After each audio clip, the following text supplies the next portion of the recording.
예, 오늘은 바로 전기와 자기의 역사에 대해서 지난 2000년 동안 변한 모습을 한번 살펴보려고 합니다.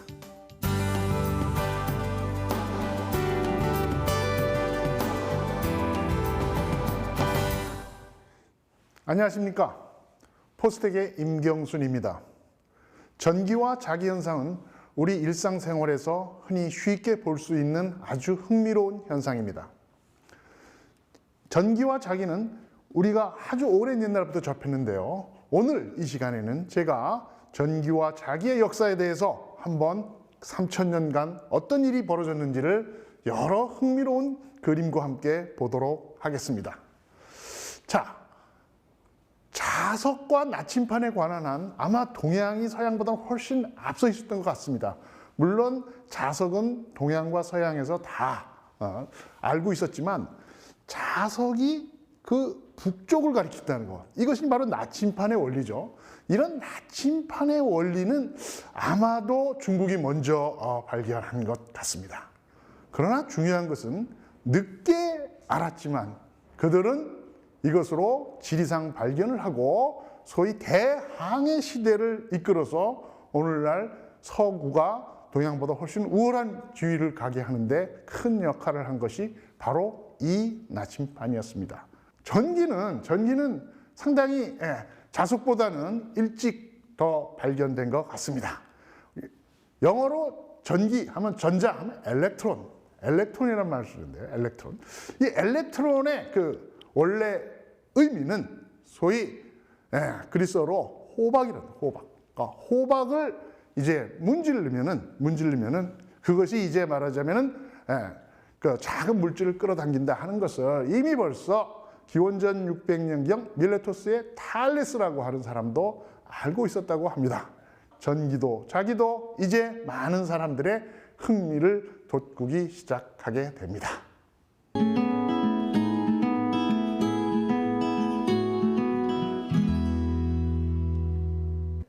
17, 18세기 때 그 영국에 있는 왕리박회는 지금도 존재해요. 로이얼 소사이어티라고요.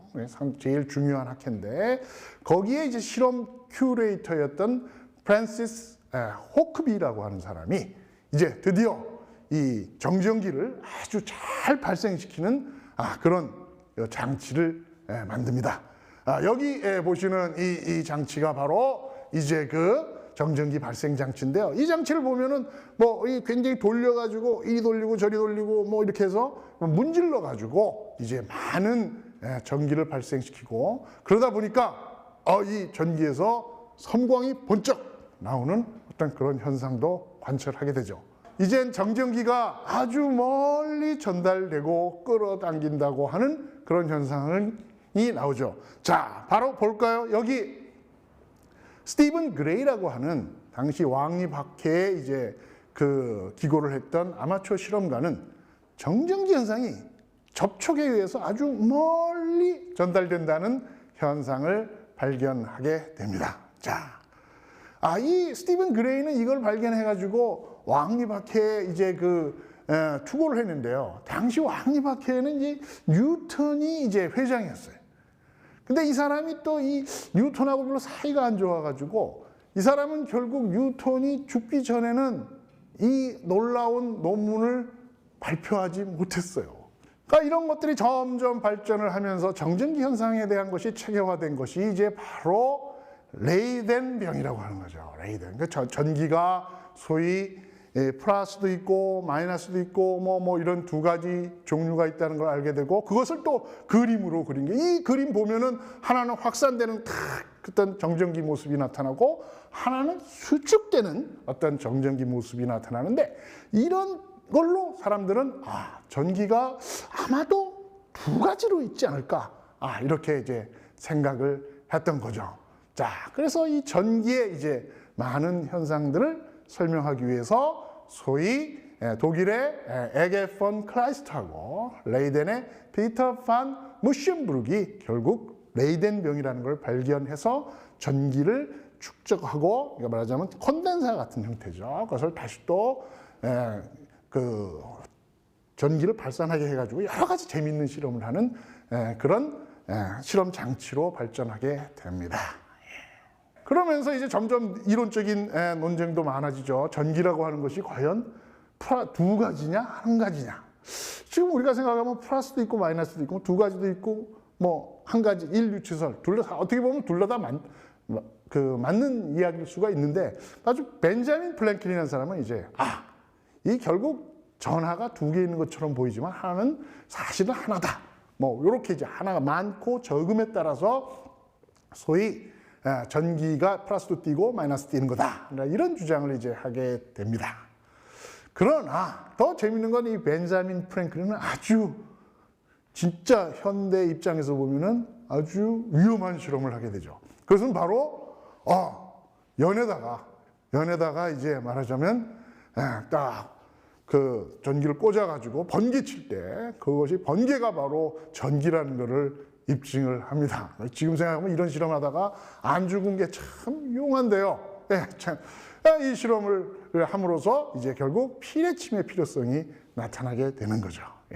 이런 피뢰침 이런 거는 당시 유럽의 계몽사족이 아주 큰 말하자면은 많은 영향을 주는데요. 그러니까 즉 이제 계몽사조가 뭐냐면은 바로 과학을 알아야 말하자면 교양 있고 새로운 세계를 만들어 나갈 수 있다. 뭐 이런 거죠. 그러니까 이러다 보니까 계몽사조 시대 때는 아주 신사들도 피뢰침에 대한 얘기를 듣고 여기 그림에서 보는 것처럼 어이구 바로 이 신사는 말하자면은 우산 위에다가 피뢰침을 꽂아가지고 다녀야 된다. 물론 이렇게 하면 아마도 제가 보기에는 번개 더 맞을 것 같은데 이 피뢰침이 이제 패션계까지 이제 말하자면은 영향을 주는 그런 시절이 있었다.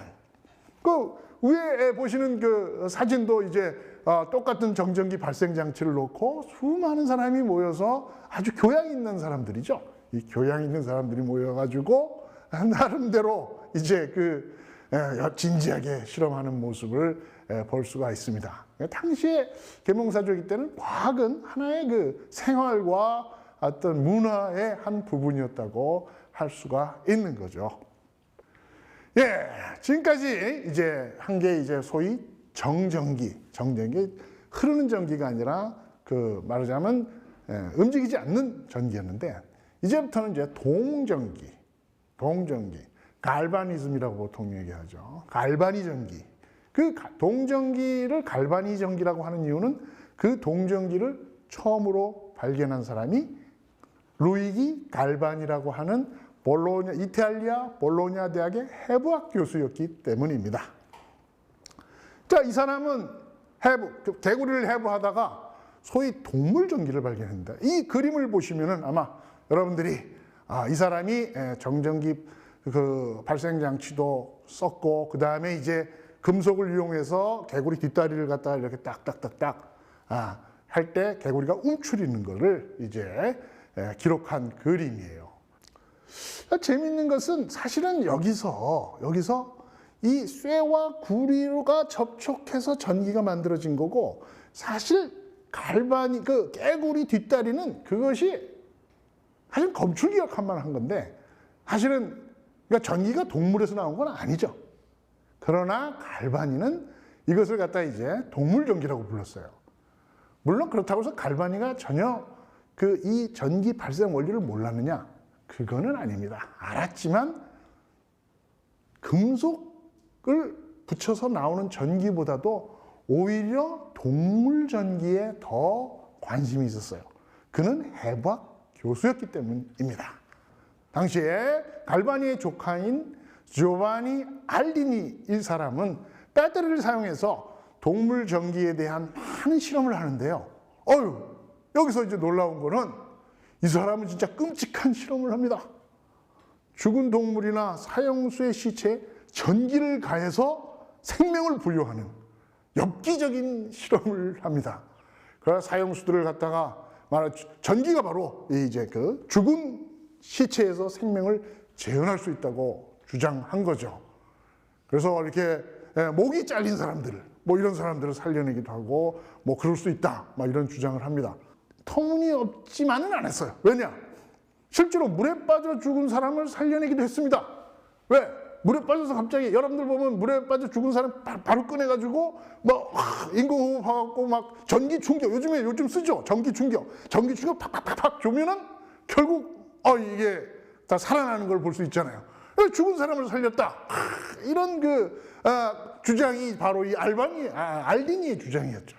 알디니가 그러나 이제 목 잘린 사람을 살리는 거는 좀 너무했는데, 아무튼 목 잘린 사람도 하고 뭐 그 다음에 처음에는 사람이 안 되니까 동물 갖고도 많은 실험을 하고, 이런 실험이 아주 굉장히 널리, 지금은 많이 안 알려졌지만 아주 굉장히 많이 있었던 것 같아요.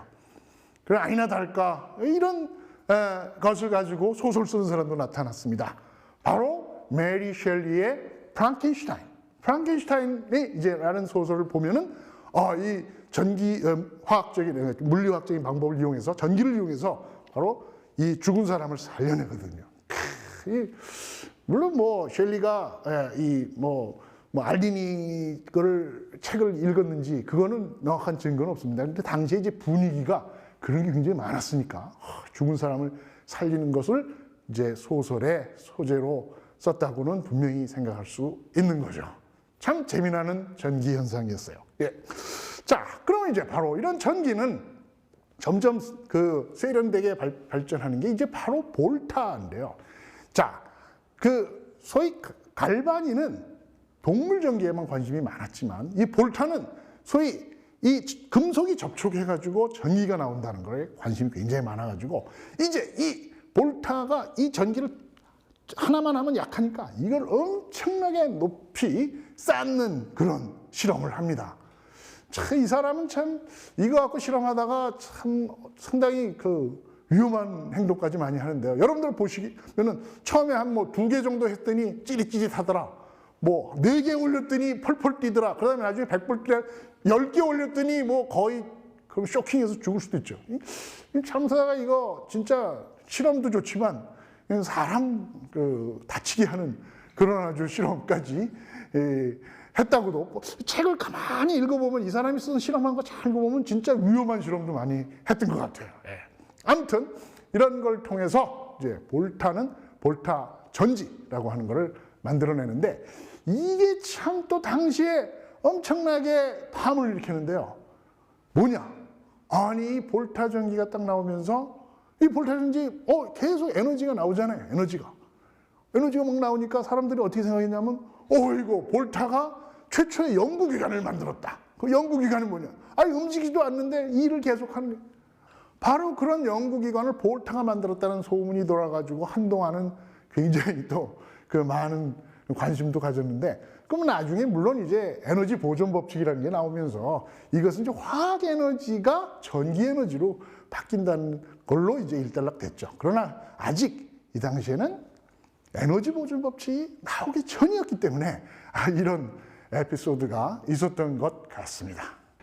이렇게 당시에 보면은 영국이나 프랑스 이런 쪽 모든 곳에 이 과학 대중화 운동이 상당히 많이 있었다는 것을 알 수가 있어요.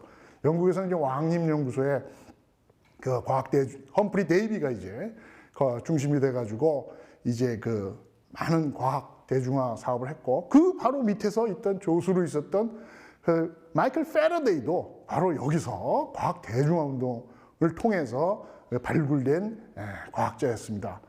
이 마이클 패러데이는 진짜 입지전적인 인물이죠. 가난한 태장장이의 아들로 태어나 13세의 나이에 학업을 포기하고 서적 판매 및 제본공으로 생활을 영위했다. 그 제본을 할 때 했던 책이 뭐였냐면 브리테니카 백과사전이었는데, 그 브리테니카 백과사전에 나온 아주 전기에 관한 얘기가 쫙 있었는데, 그 전기에 관한 얘기를 열심히 읽고, 그러니까 말하자면 본인이 책을 만들어 제본을 하면서 그 제본하는 거기서 그냥 제본만 한 게 아니라 거기 나오는 전기를 독학으로 배워서 결국에는 과학자가 된 아주 입지전적인 인물입니다. 심지어는 마이클 패러데이는 중력을 소위 전기로 변화시키는 실험까지 했어요. 만약 이거를 만약 패러데이가 발견했다면 패러데이는 통일장 이론을 완성시킬 쓰는 사람으로 역사에 기록됐을 겁니다. 그러나 이것은 실패했어요. 결국 중력장을 탐지하는 실험은 패러데이도 실패했습니다. 지금도 이 통일장 이론은 아직 이론적으로도 완성이 안 되고 있죠. 자, 그러나 또 변환되는 많은 현상들을 찾아내는데요. 뭘 찾아내느냐? 여러분, 광자기 회전 효과. 이게 뭔지 아십니까? 자석을 가하면 평광판이 돌아가는 현상이에요. 평광판. 자석이 빛에 영향을 주는. 이걸 또 찾아냅니다. 이것도 바로 이 패러데이가 이 여러 에너지가 서로 변한다는 그 속에서 이제 찾아내는 거죠. 자, 이 패러데이는 더욱 엄청나게 많은 실험을 해서 결국 나중에 이 자석 위에 이렇게 쇳가루가 쫙 하는 걸 보고 자장의 개념을 이제 도입해요. 패러데이는 재봉공에서 공부를 제대로 안 한 사람이라 수학을 하나도 못했죠. 그냥 자기 장이라는 개념만 내놨어요. 그러나 여러분들은 바로 이 자장의 개념을 수학화를 하는 순간 그게 뭐가 되는 줄 아닙니까? 그게 바로 맥스웰의 전자기학이 되는 거예요. 자장이라고 하는 것을 소위 수학화하면 맥스웰의 전자기학이고 그 속에서 나오는 게 바로 전자기 파가 나오게 됩니다. 그러니까 이제 패러데이는 사실상 맥스웰의 전자기학의 실험적인 것은 다 했다고 볼 수가 있죠. 또한 놀라운 것은 가우스와 베버, 자기 친구인 베버는 패러데이의 전자기 유도 법칙이 나온 다음에 바로 전신을 테스트해요. 전신의 발명자죠. 그러나 전신을 가지고 상업화는 안 합니다. 왜? 이 사람은 학자라. 이 상업화에 성공한 사람은 모르스예요. 모르스. 미국에 있는 화가. 그것도 과학자가 아닙니다. 화가인 모르스가 전신을 발명해서 세계에 이제 퍼뜨리게 되는 거죠. 참, 가만 보면 많이 한다고 그래서 벤처 잘하는 건 아닌 것 같아요. 자, 이런 재미난 현상 때문에 패러데이나 이런 사람들은 이런 과학 대중화에 진짜 커다란 역할을 하고 전기와 자기는 그 핵심에 있습니다. 패러데이가 이런 전기 자기 현상을 가지고 하는 실험, 과학 대중화 활동은 오늘날까지도 계속돼요. 그래서 영국에서는 소위 크리스마스 강연이나 이런 전통이 바로 패러데이에 의해서 시작이 됐다고 할 수가 있습니다. 여러분들이 이제 결국은 이 많은 실험들을 갖다가 소위 수학화한 사람이 누구냐? 바로 제임스 클럭 맥스웰이라고 하는 영국의 이론 물리학자입니다. 왜 이 사람이 이렇게 수학을 잘했냐? 참 놀라운 거는 당시 케임브리지 대학의 졸업시험에 이 수학 문제가 엄청나게 많이 나왔다는 거예요. 참 입시 제도가 한 사람의 학문적 업적을 만드는데 큰 역할을 했다는 게 참 흥미롭습니다. 그 맥스웰의 전자기학에 나오는 여러 아주 복잡한 편미분 방정식이라든지 유체역학의 어떤 유비적인 설명 이런 것들이 당시에 졸업시험에 나오는 예상 문제였다는 거니까. 맥스웰은 자신의 방정식을 쫙 풀어보니까 이거 탄성체 이 속도하고 비속도하고 비교해 보니까 비슷해요.